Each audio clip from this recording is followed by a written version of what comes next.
এক বিরল নজির স্থাপন করলেন সিরিয়ার অন্তর্বর্তী সরকারের প্রধানমন্ত্রী মোহাম্মদ আল বশির। দেশটির রাজধানী দামেস্কের ঐতিহাসিক উমায়াদ মসজিদে জুমার নামাজে ইমামতি করে পুরো বিশ্বকে তাক লাগিয়ে দিয়েছেন। গেল শুক্রবার ইসলামী স্থাপত্যের অন্যতম গৌরবময় নিদর্শন উমায়াদ মসজিদে ইমামতি করেন মোহাম্মদ আল বশির। তার আগমনে দামেস্কের এই ঐতিহাসিক মসজিদটি মুসল্লিদের উপস্থিতিতে মুখরিত হয়ে ওঠে।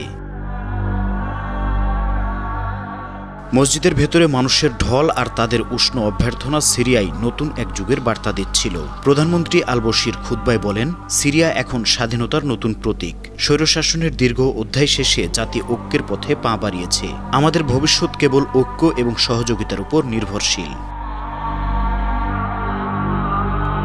প্রধানমন্ত্রী তার বক্তব্যে সিরিয়ার পুরো জাতিকে বিভেদের ঊর্ধ্বে উঠে একত্রিত হওয়ার আহ্বান জানান। নামাজ শেষে প্রধানমন্ত্রী সাধারণ মানুষের সঙ্গে মত বিনিময় করেন এবং তাদের অনুভূতির কথা শোনেন। উমায়াদ মসজিদের সাম্প্রতিক ঘটনাবলী দেশটির রাজনৈতিক পরিস্থিতির প্রতিফলন। বিদ্রোহী শক্তিগুলোর নিয়ন্ত্রণে থাকা এলাকাগুলো পুনরুদ্ধার এবং অন্তর্বর্তী সরকারের ক্ষমতা গ্রহণের প্রেক্ষিতে এই নামাজ আয়োজন ছিল নতুন সরকারের প্রতি জনগণের আস্থার প্রতীক। প্রসঙ্গত, গেল সোমবার বিদ্রোহী গোষ্ঠীর সমর্থনে মোহাম্মদ আল বশিরকে অন্তর্বর্তী সরকারের প্রধানমন্ত্রী হিসেবে নিয়োগ দেওয়া হয়। উমায়াদ মসজিদ শুধু সিরিয়ার নয়, সমগ্র ইসলামী বিশ্বের ঐতিহ্যের প্রতীক। এমন একটি পবিত্র স্থানে এই ধরনের একটি গুরুত্বপূর্ণ ঘটনা সিরীয় জাতিকে নতুন করে আশা ও অনুপ্রেরণা যোগাচ্ছে বলে মনে করছেন বিশ্লেষকেরা।